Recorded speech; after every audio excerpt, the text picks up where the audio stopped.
Hello, we're reading from Ideas and Opinions by Albert Einstein. Let's see where we left off. Okay, we're dealing with human rights today. Address to Chicago Decalogue Society, February 20th, 1954. So this is beginning of the Cold War. Cold War. Cold War. I'm sorry. Um, Ladies and gentlemen, you are assembled today to devote your attention to the problem of human rights. You have decided to offer me an award on this occasion.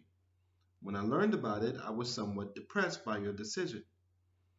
For in how unfortunate a state must a community find itself if it cannot produce a more suitable candidate upon whom to confer such a distinction? In a long life, I have devoted all my faculties to reach a somewhat deeper insight into the structure of physical reality. Never have I made a systemic or systematic effort to ameliorate the lot of men, to fight injustice and suppression, and to improve the traditional forms of human relations. The only thing I did was this. In long intervals, I have expressed an opinion on public issues whenever they appeared to me so bad and unfortunate that silence would have made me feel guilty and complicit. We need more people like that. The existence and validity of human rights are not written in the stars. The ideals concerning the conduct of men toward each other and the desirable structure of the community have been conceived and taught by enlightened individuals in the course of history. Those ideals and convictions which resulted from historical experience, from the craving for beauty and harmony, have been readily accepted in theory by man, and at all times have been trampled upon by the same people under the pressure of their animal instincts. A large party of history, or a large part of history, is therefore replete with the struggle for those human rights, an internal, eternal struggle in which a final victory can never be won. But to tire in that struggle would mean to the ruin of society. In talking about human rights today, we are referring primarily to the following demands: protection of the individual against arbitrary infringement by other individuals or by government, the right to work and to adequate earnings from work, freedom of discussion and teaching, adequate participation of the individual in the formation of his government. These human rights are nowadays recognized theoretically, although by abundant use of formalistic legal maneuvers, they are being violated to a much greater extent than even a generation ago. There is, however, one other human right which is infrequently mentioned, but which seems to be destined to become very important. This is the right or the duty of the individual to abstain from cooperating in activities which he considers wrong or pernicious. The first place in this respect must be given to the refusal of the military service.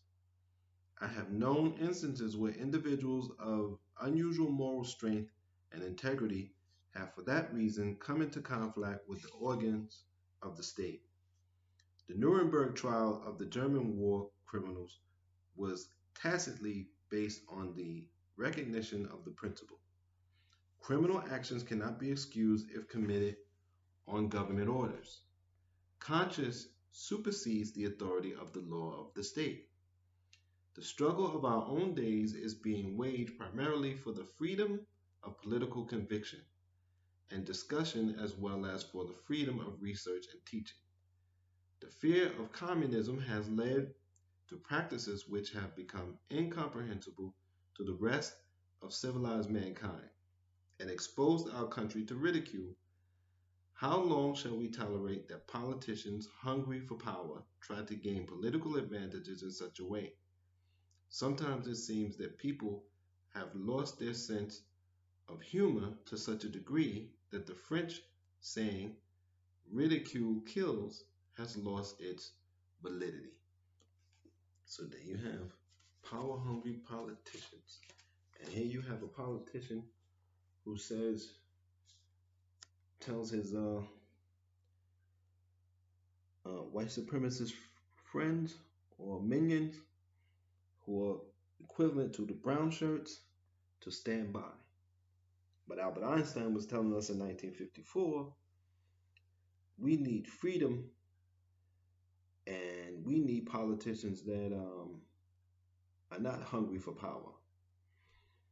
And in the United States, we should listen to him because we've sat around and allowed awful politicians to get into power, and we sat on the sidelines. Many of us, I voted every year, locally and nationally, every election, special elections, all of that.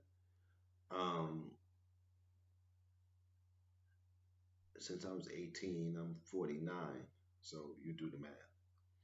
But there are people who don't vote, who don't get involved. And when you don't, you have politicians who will telling white supremacists to stand by. So listen to Albert Einstein, listen to what you know makes sense, and take our society back. Really in the streets. And I don't just mean protesting, I mean in your everyday actions, just take your society back. Um, Hopefully we can, but we'll see. Until next time, take care of your mind, take care of your body, and be safe.